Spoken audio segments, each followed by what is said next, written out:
मुझसे पंगा मत लो, मेरे पास बीजेपी की फाइलें हैं। नमस्कार, स्वागत है आपका हिंद भारत में। मैं हूं अंजलि चावला आपके साथ। यही शब्द थे संजय राउत जी के सोमवार के प्रेस कॉन्फ्रेंस में। जी हाँ, हम बात कर रहे हैं संजय राउत जी की। उन्होंने प्रेस कॉन्फ्रेंस में सीधा कहा कि मुझसे अगर बीजेपी पंगा लेती है तो मेरे पास बीजेपी की फाइलें हैं और जब मैं उन्हें खोल दूंगा तो आपको देश छोड़कर भागना पड़ेगा। संजय राउत की पत्नी वर्षा राउत को प्रवर्तन निदेशालय यानी ईडी द्वारा समन जारी होने के एक दिन बाद संजय राउत ने बयान दिया। शिवसेना के प्रमुख प्रवक्ता ने कहा कि अगर तुम में हिम्मत है तो सामने आकर जंग लड़ो। उन्होंने सीधा कहा कि राजनीति की जंग आमने सामने होनी चाहिए, ना कि पीठ पीछे। अगर हिम्मत है तो सामने आकर खड़े हो जाओ। मेरे पास वो फाइलें हैं जो अगर मैंने निकाल दिया तो ईडी को महीनों लग जाएंगे जांच करने में। संजय राउत ने कहा कि मेरे पास 121 लोगों का नाम है।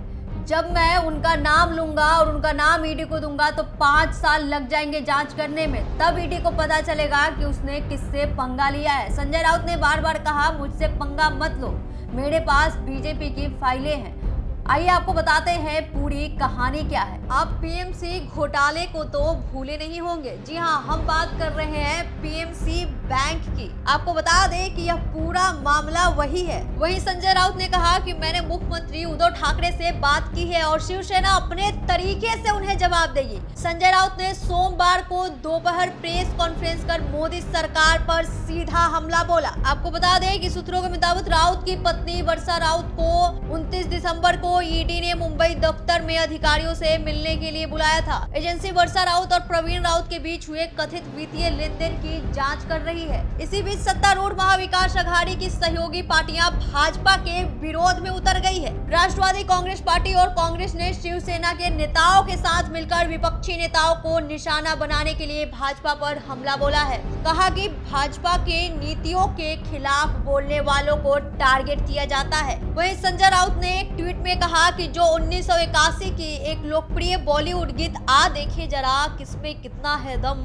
जम के रखना कदम, मेरे साथियों पर आधारित था। यह कहते हुए उन्होंने इस तरह के नोटिस के बारे में परवाह नहीं है। राउत ने स्पष्ट किया कि अगर ईडी अपना काम कर रहा है तो यह कानूनी होना चाहिए, लेकिन अगर अवैध है तो इसे ईडी को अधिक सावधान रहना चाहिए। यही कहते हुए कि कोई ईडी नोटिस नहीं मिला है। जी हाँ, संजय राउत ने भाजपा पर सीधा निशाना साधा। मैंने अपने आदमी बीजेपी कार्यालय में भेजा है, मगर ईडी नोटिस वहां भेजा गया है तो हमें पता चल जाएगा। आपको बता दें कि राष्ट्रवादी कांग्रेस पार्टी नेता और गृह मंत्री अनिल देशमुख ने कहा कि केंद्र में भाजपा राजनीतिक विरोधियों के बीच भय पैदा करने के लिए ईडी और सीबीआई जैसे केंद्रीय एजेंसियों का दुरुपयोग कर रही है, जो एक शर्मनाक बात है। देशमुख ने यह भी कहा कि जो भाजपा या उसकी नीतियों के खिलाफ बोलने की हिम्मत करता है उसे ईडी सीबीआई द्वारा निशाना बनाया जाता है। हमने इस तरह की राजनीति कभी नहीं देखी। कांग्रेस के प्रदेश अध्यक्ष और राजस्व मंत्री बाला साहब थोराट ने कहा कि जब से भाजपा ने केंद्र सरकार में सत्ता संभाली है, केंद्रीय एजेंसियों को विपक्षी दलों पर इस तरह से निशाना बनाने के लिए इस्तेमाल किया जा रहा है, लेकिन हमारी सरकार इस तरह की धमकी से डरने वाली नहीं है। शिवसेना पर्यटन मंत्री आदित्य ठाकरे ने भी ईडी नोटिस को राजनीति बताया, जबकि पूर्व केंद्रीय मंत्री और राकपा नेता प्रफुल्ल पटेल ने कहा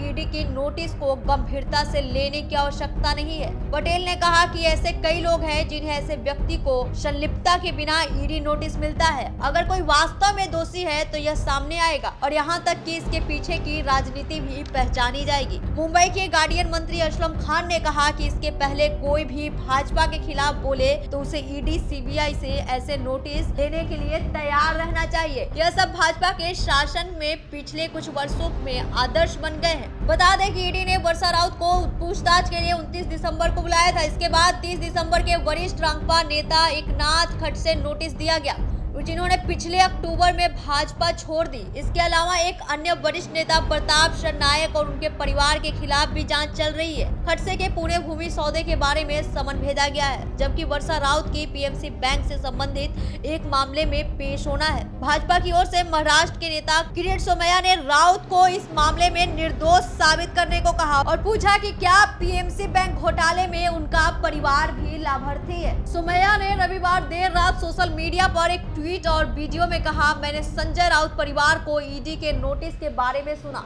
क्या श्री राउत हमें बताएंगे कि उनका परिवार लाभार्थी है? क्या इससे पहले उन्हें किसी भी जांच में नोटिस मिले हैं? पीएमसी बैंक घोटाले में 10 लाख जमाकर्ता पीड़ित हैं। अब तो ईडी के जांच के बाद ही पता चल पाएगा कि वर्षा राउत इस मामले में कितनी निर्दोष है और इस घोटाले में उनका कितना हाथ है। लेकिन जिस तरीके से शिवसेना के नेता संजय राउत की पत्नी को बचाने की कोशिश में कई नए बयान दे रहे हैं, उससे यह साफ साबित होता है, यह तो जुमला सीधा बैठता है कि चोर के दाढ़ी में तिनका। अगर ईडी को कोई जानकारी चाहिए तो उसे सहयोग करना चाहिए। अब देखना यह होगा कि पीएमसी बैंक के घोटाले में ईडी जांच के किस नतीजे तक पहुंचती है। हालांकि राजनीतिक संरक्षण एक स्वस्थ विचार नहीं है।